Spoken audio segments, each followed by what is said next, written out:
नमस्कार दोस्तों, स्वागत है आपका ए टू जेड स्टोरीज अद्भुत ऑफिशियल पर। साधु संत फकीर गुरु रहबरों की सदा ही जय जयकार। ये कहानी पेरिस में रहने वाले इब्राहिम की है।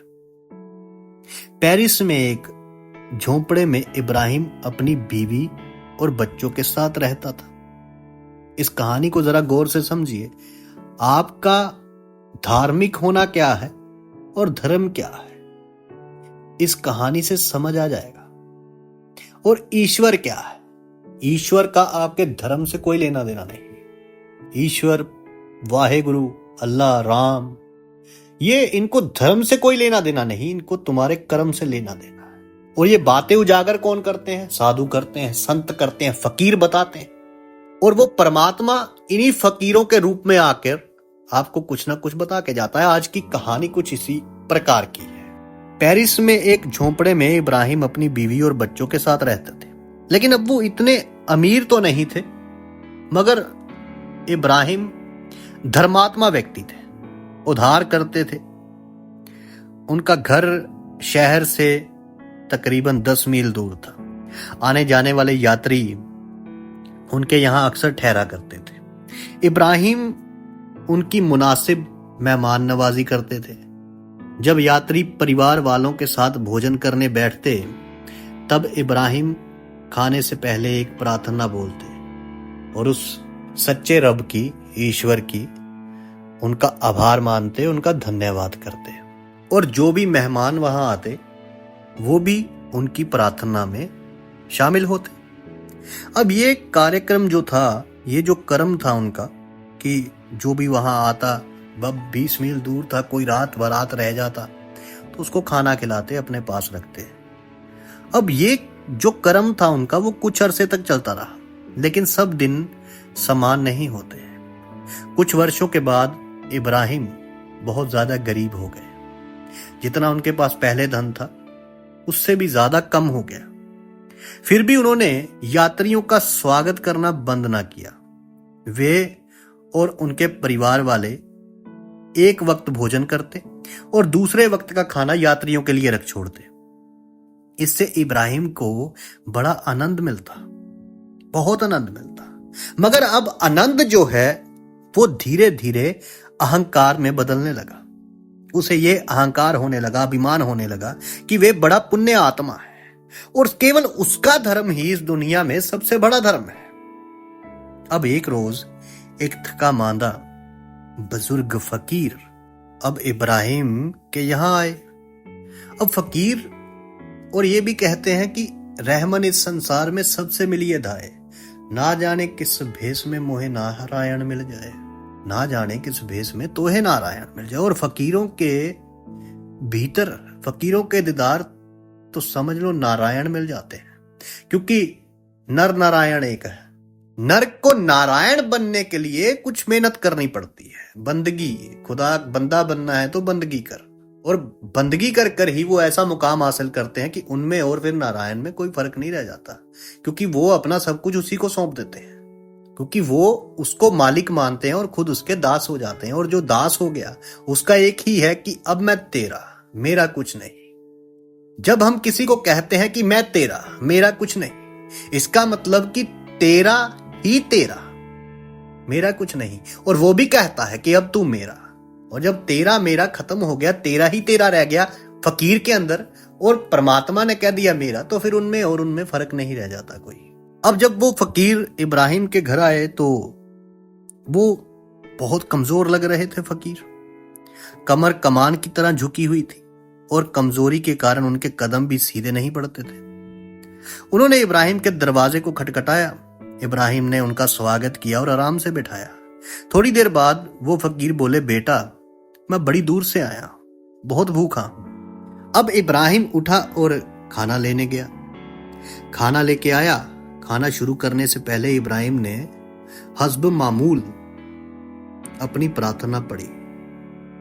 उसकी स्त्री और बच्चों ने प्रभु के आभार प्रदर्शन में भी भाग लिया, धन्यवाद करने के लिए भाग लिया। इब्राहिम ने देखा कि वो बुजुर्ग जो फकीर थे, उन्होंने प्रार्थना में शामिल होना मुनासिब नहीं समझा, वो प्रार्थना में नहीं पड़े। उन्होंने नहीं किया धन्यवाद। इसलिए इब्राहिम ने उनसे पूछा, क्या आप हमारे ईश्वर में विश्वास नहीं रखते? क्या आप हमारे ईश्वर में विश्वास नहीं रखते? आपने हमारे साथ प्रार्थना क्यों नहीं बोली? बुजुर्ग फकीर ने जवाब दिया, हम अग्नि की पूजा करते हैं। यह सुनकर इब्राहिम भड़क उठा।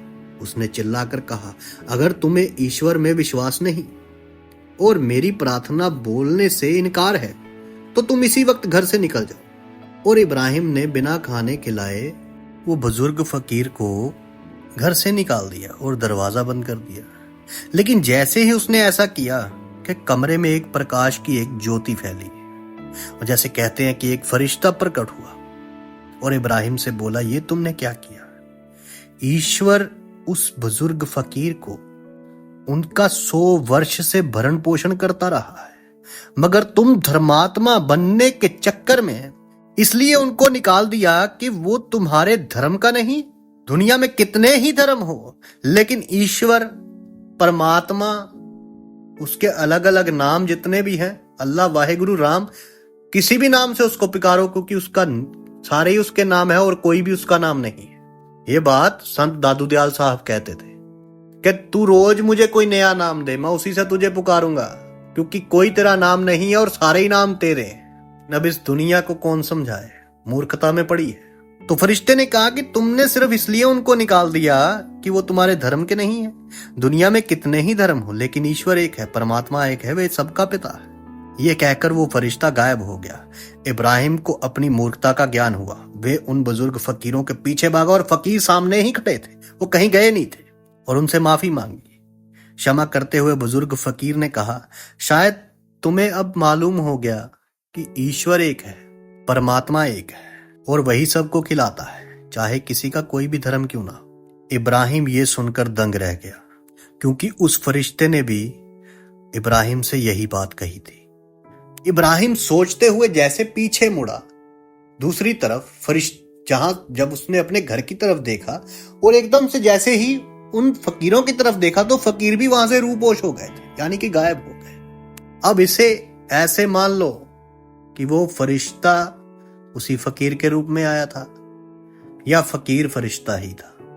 और उसके बाद इब्राहिम को जब ये विश्वास हुआ तो इब्राहिम ने कभी भी ऐसा नहीं किया कि वो दूसरे धर्म की उतनी इज्जत ना करे जितनी वो अपने धर्म की करता था।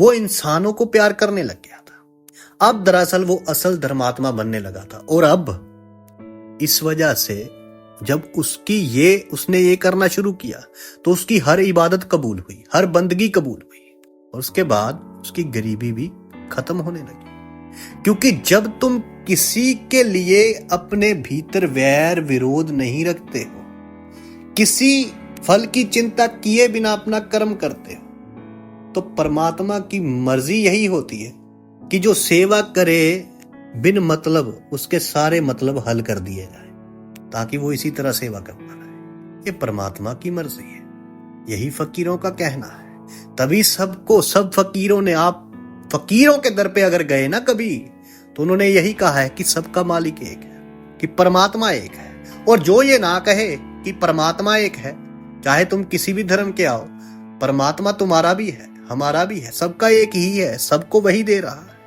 अगर वो तुम्हें ये नहीं कहता तो वो फकीर नहीं।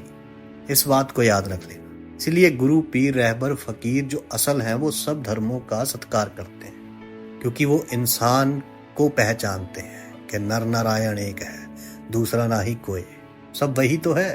क्योंकि उन्होंने एक में देख लिया तो सब में वही दिखता है। साधु संत फकीर गुरु रहबरों की सदा ही जय जयकार।